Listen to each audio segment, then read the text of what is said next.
त्यांची सगळी बिल्लावर आपल्या सोलापुरात आलेली सांगितलेलं दवी लावामध्ये दंगल लावणार होते 2 दिवस आधी सोलापुरात.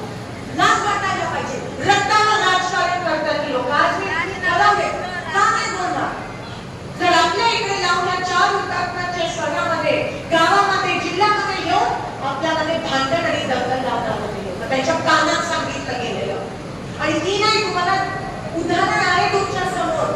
पोलिंगच्या दिवशी काय झालं, वोटिंगच्या दिवशी काय झालं, काय म्हणाले ती लोक. शेवटी सीपीने त्यांना सांगितलं जा बाहेर, कारण का नाहीतर मला उमेदवारावर FIR लॉन्च करावं लागेल. हे ऑन रेकॉर्ड आहे. कारण का ते इथे फक्त नावानावी करत.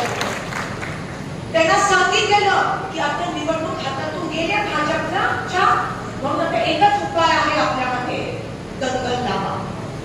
लोकांमध्ये विभागणी करा, पेटवापेटवी करा आणि निवडून या असं त्यांना सांगितलं गेलेलं. म्हणून तुम्ही त्यांच्या मागच्या 5 दिवसाची भाषणं बघा.